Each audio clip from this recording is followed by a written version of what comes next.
Welcome back to Comic Yap.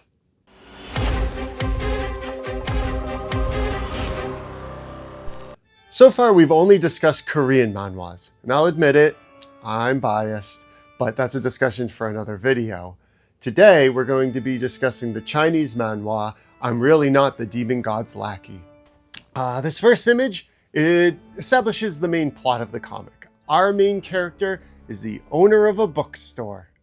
And then we're immediately introduced to the main character, and a few bits of dialogue giving us a small insight into his thought process. Notice all this dialogue is about the store and its customers, nothing about him.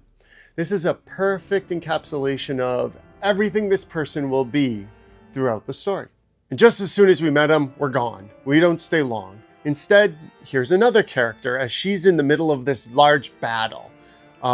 Here's some shots of action, and my gut reaction says that something's off. Is it the dialogue, clearly defining what's occurring? I don't know, but it's all hustle and bustle and no substance.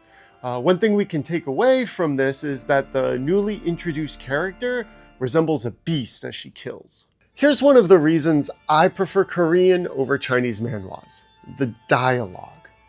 This is just a full info dump as she just stands there, internal monologues. Like, I'm gonna sleep through 3 straight images. That's what it's doing to me. So much could be occurring during these panels, but instead they're boring. They serve no purpose other than to info dump and waste everyone's time. And based on my experience, this is gonna continue to happen. And they happen in every Chinese manhwa.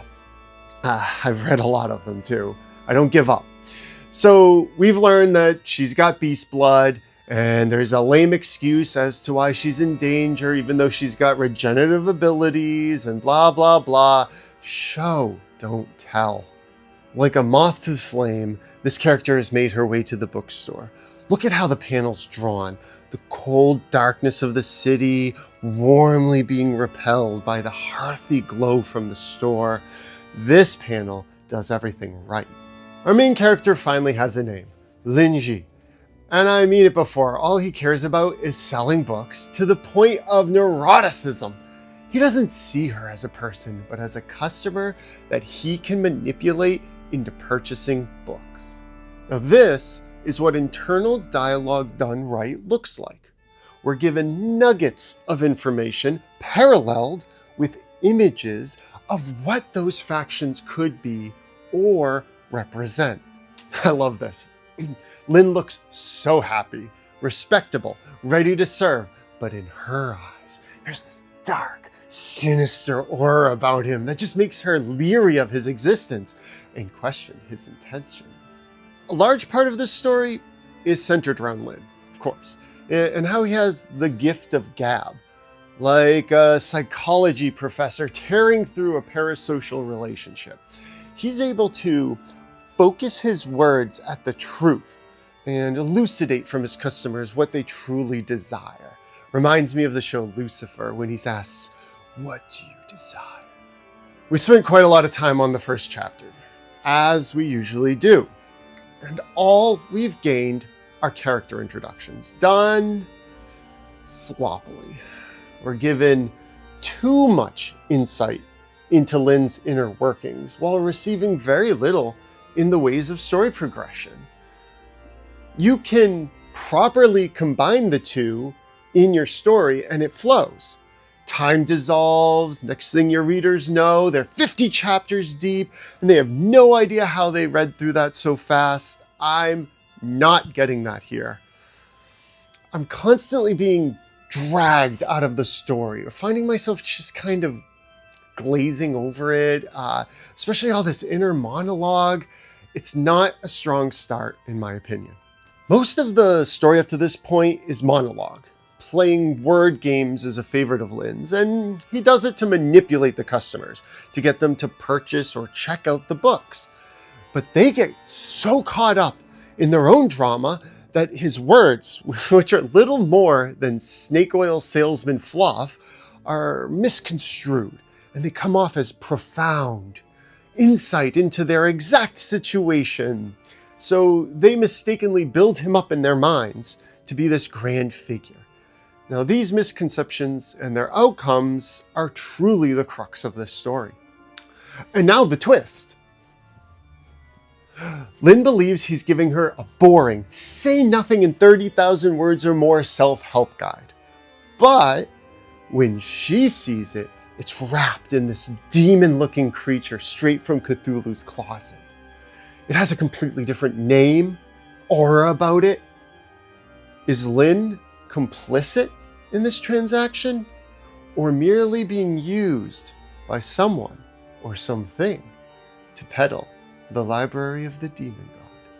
Finally, we learn this character's name, Jie, as she fills out a book checkout card. One after another, the misconceptions grow. We get a bit of background for our main character. Everything looks normal. We found out he loves collecting books, and then... Oh, is that a magic circle? Why doesn't he look bothered? Oh, okay, sure. He made it. He has some sort of wish to own all the books in the world. It's definitely a creative and unique wish. I've never seen anything like it in another story. Finally, we meet what may be called Lin's shadow, or the secret other main character, Inky. This is some cool art.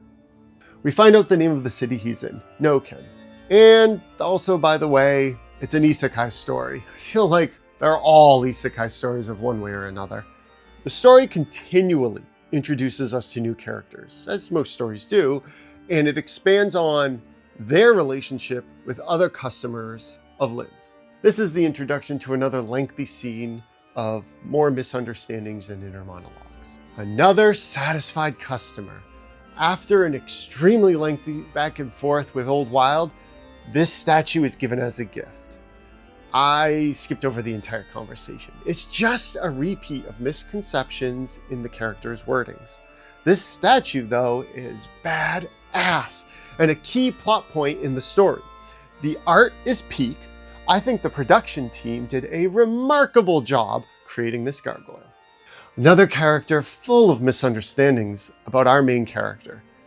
These characters, they all go through mental gymnastics to get to whatever conclusion they feel makes sense to them. It takes one to know one. This is great, as this character is a liar, a backstabber, and he instantly understood that Lin is just like him, using vague terminology to avoid suspicion in an attempt to evade exposing themselves for the frauds that they are. Another great scene. It's stuff like this that makes a story great. The gargoyle finally makes its functions known, and we didn't get 30 inner monologues about it. Reacting to the bloodlust, the gargoyle snaps into action and devours this rat whole. Now this helps keep Lin's secret safe, protects Jie without her realizing it, and causes more misconceptions about who Lin is. Silly! Lin believes he's helping people, and in a weird sense he is.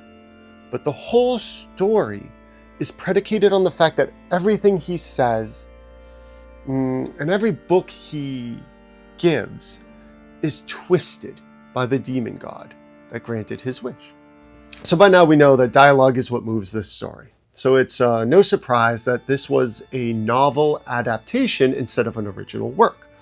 The production team, they tried their best to encapsulate the verbiage used and the characters' misconceptions. It's the whole story. But unfortunately, it didn't translate to the comic perfectly. The story becomes trite, and the inner monologue pedantic. It's to the point I started speed reading just to get to the good parts. As a novel, I feel like this story probably excels. As a comic, it's mediocre.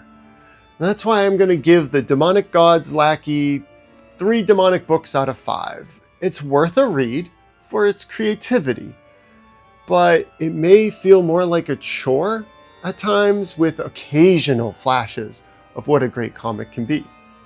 Currently at 160 chapters, I'm Not the Demon God's Lackey has plenty of hidden meanings and secret messages to discover that are just probably misunderstandings.